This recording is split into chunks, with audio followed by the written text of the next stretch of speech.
Okay, so now we have another example of integrating over a general region.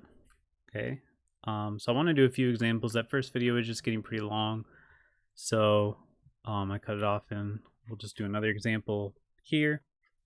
So now the function that we're integrating is a lot simpler, but the region is a little bit more complicated. But when it's laid out like this, it's actually pretty nice. We don't really need to find everything by hand here. So you can see it's given us the bounds for y is between -2 and 3, and then the bounds for x are these functions y squared minus 3 and y plus 3. Okay, so I know it's a little hard to read because I switched it in there, but this right one is y plus 3. The left one is y squared minus 3. Okay, so we can go ahead and write this out. It'll be a little bit more complicated.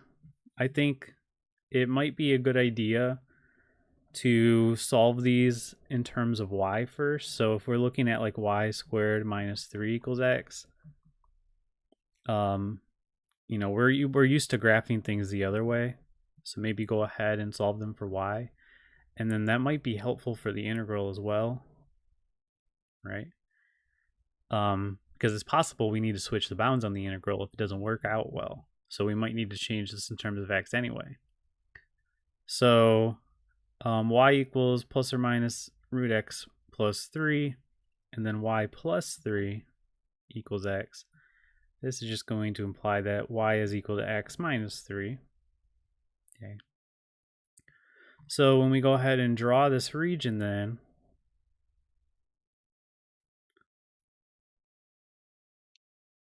okay, so root x plus 3, that's going to be the square root function shifted over to the left 3 times. Its y-intercept is going to be root 3, just somewhere like around here. Okay, so it'll look something like that.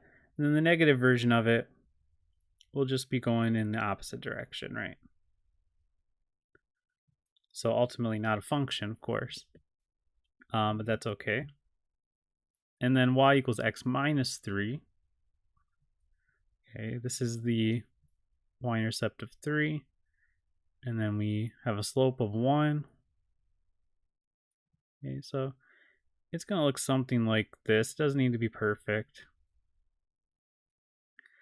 And then y is cut off by -2 and 3. Okay, so -2 and 3.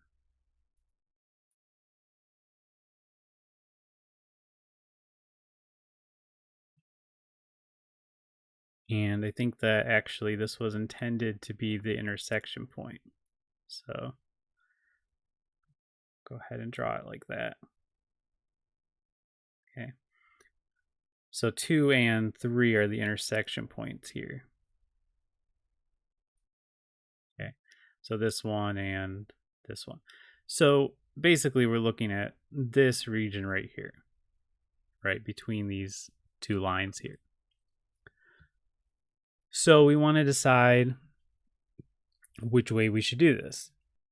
I think that there's two kind of clues that we should do this the way it's initially presented, which is that we should use our x bounds as being these two y points, meaning we should integrate the x part first. One, that's how it's given to us, but that doesn't mean anything. Sometimes, they'll just give it to us like that. And the intention is to change it around. But two, I think the way that this works out when you're given the y point, or when you switch it around, that you have the plus and the minus the square root part, is going to make it a bit more complicated. So I think, we should just keep it simple if we can. And doing it the way it's presented this way right here will keep it relatively simple. So let's go ahead and write that out. So this will be the integral from -2 to 3 for the y's, and then from y squared minus 3 to y plus 3 on the x's. Okay, so for 3x squared plus y squared. for dx first and then dy. Okay. So for the x's, we're defining what the region we're in is, right? Going from this function to this function. And then when we integrate with the y's, it's like we're filling that part in. Okay. That's how I like to think of it anyway.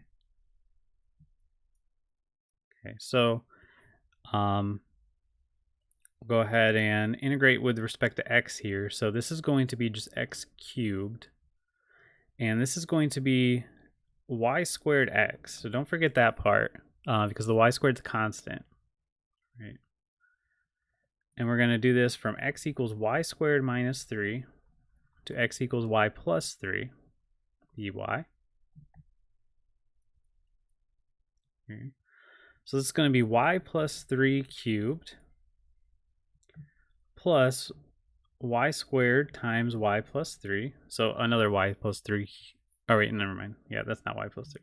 So anyways, so yeah, just leave it like that for now. Minus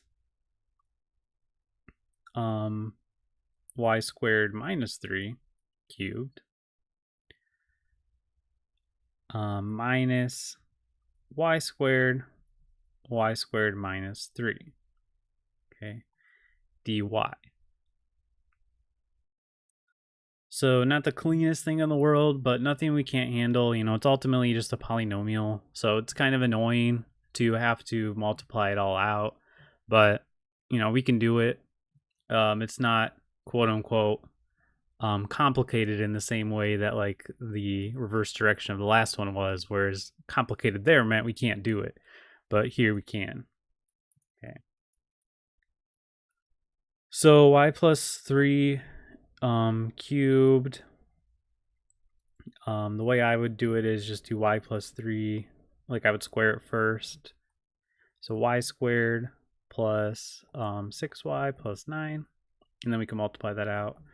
And then this is going to be y cubed plus 3y squared minus y squared minus 3 times, again, just square it first. So y to the 4th minus 6y squared plus 9 minus y to the 4th plus 3y squared. Okay, and then that's going to be a dy. So if there's anything that can cancel, go ahead and do that. It doesn't look like there is yet. So we'll just go ahead and multiply now. So we have y cubed, and this is another place where, you know, these can be very prone to making a simple mistake here. So I'm being very careful not to, but you know, it's hard to ensure that there aren't any. So let's see. So we have y to the 6th minus minus, so plus 6y to the 4th minus 9y squared. And now that's going to be plus 3y to the 4th minus 18y squared plus 27 minus, and then minus all this stuff on the end here. Okay. So now we can combine whatever we can combine. So let's just go in order here. So I'll kind of cross them off as we go here. Oh, minus y to the 6th. Do we have any y to the 5th? I don't think so. Y to the 4th terms. 6y to the 4th plus 3y to the 4th is 9y to the 4th minus y to the 4th. We have 8y to the 4th. Okay. Y cubed. 2y cubed. Just a 2y cubed, it looks like. 6y squared, 9y squared, 12y squared, 3y squared, negative 15y squared, negative 12y squared.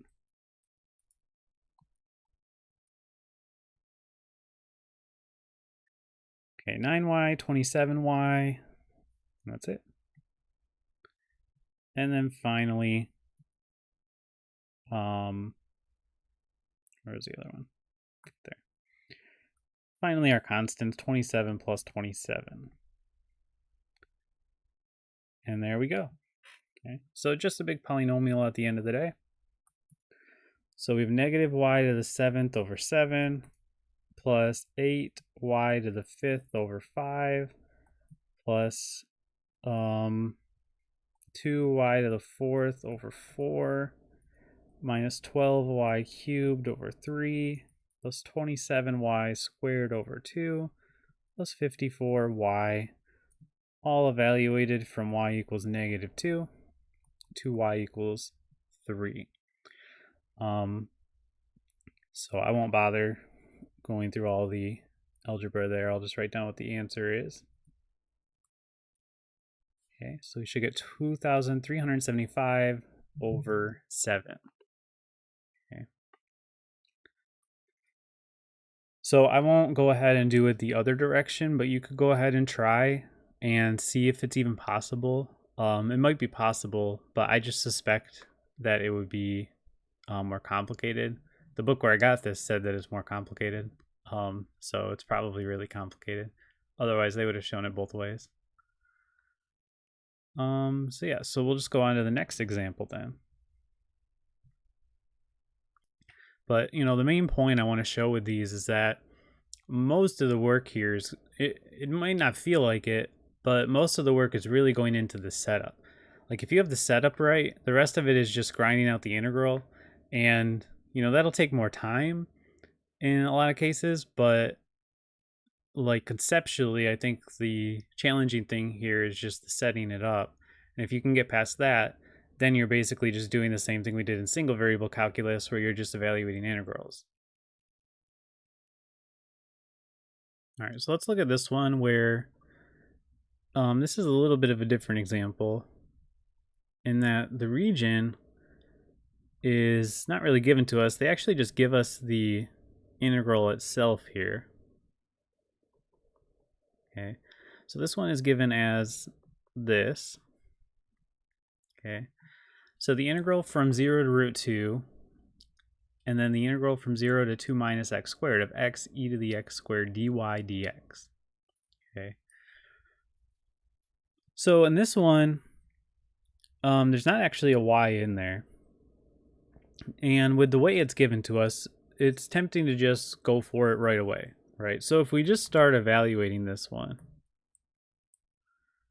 we get x e to the x squared y, and then we evaluate this from x equals 0 to x equals 2 minus x squared dx.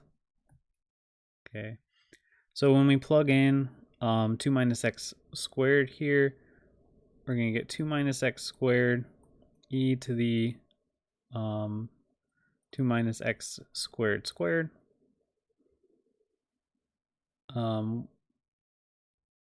Or I'm sorry, I plugged that into x, right?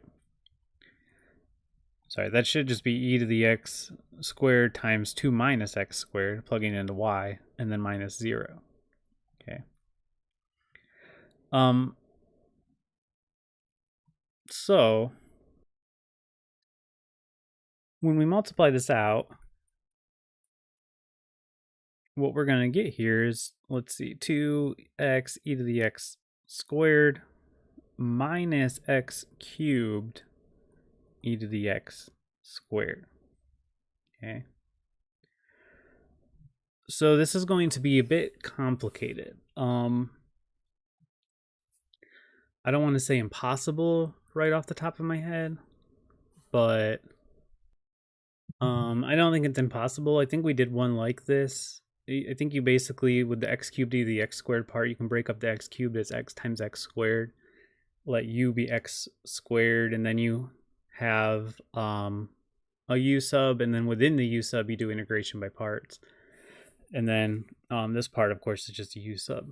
So you can do this one, but it's hard. It's not it's long, I should say, and it is a little bit tricky to set up that initial integral, assuming what I just said is how you do it. So this is one where maybe we can make our lives easier by reversing the order of integration first. Okay. And by the way, you could still draw this region if we want to. Right.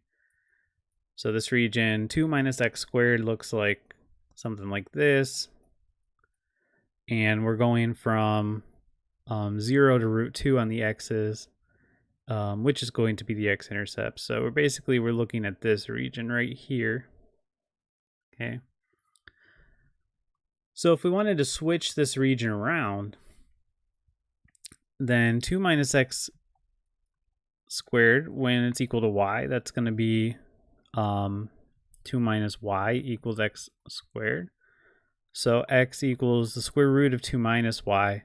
You don't need to worry about the negative part of this because we're only looking at the positive part of this. Okay, because we're only on this side right here. So x equals the square root of 2 minus y.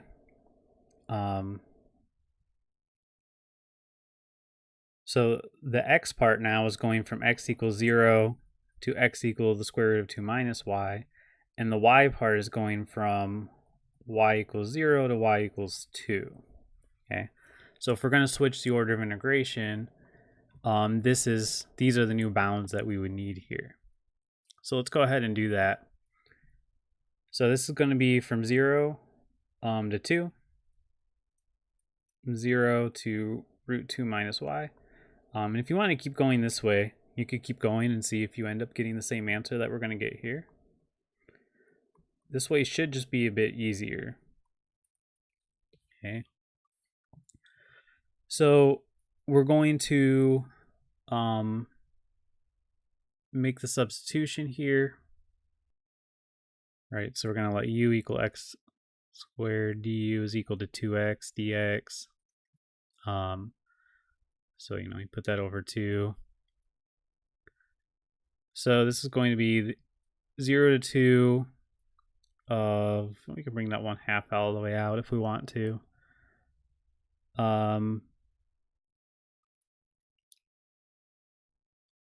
Sorry, that's going to be e to the u times du.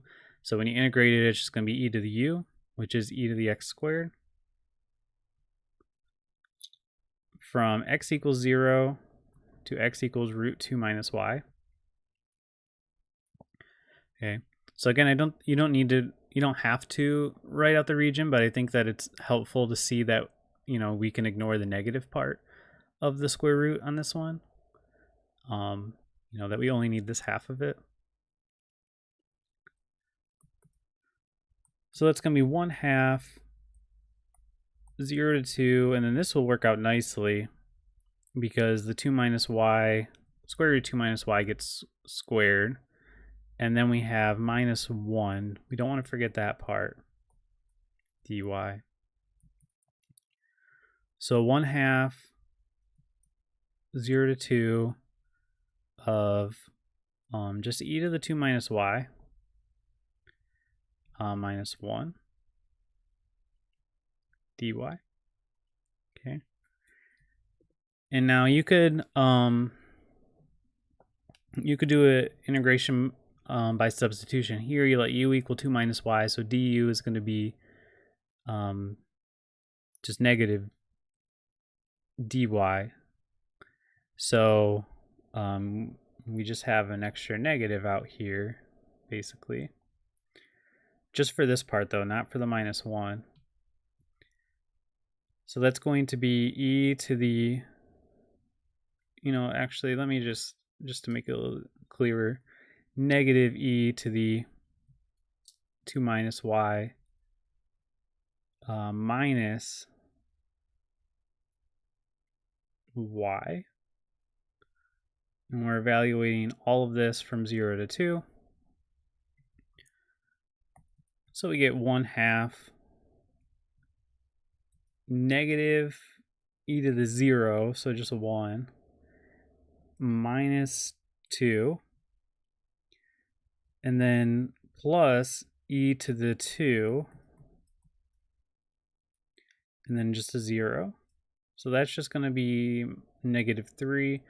Looks like we're going to get 1/2 e squared minus 3.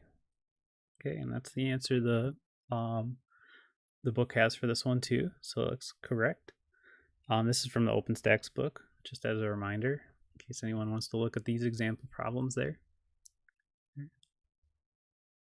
So yeah, so in this one, you know, it cut out a little bit of the work for us in that we didn't need to actually, like, you know, it didn't just like give us a picture or something. We didn't have to come up with the equations ourselves like we did on like the very first one with the triangle, for example. But we did have to figure out how we can rearrange the integral, because it's not just as simple as just flipping them. We also have to you know, rewrite the bounds algebraically. But then once we get that part set up, then it's just using the normal integration technique. So again, a lot of focus on the setup here for exactly where are we integrating, and then we just want to do the integrals as normal, treating the opposite variables as constants as applicable.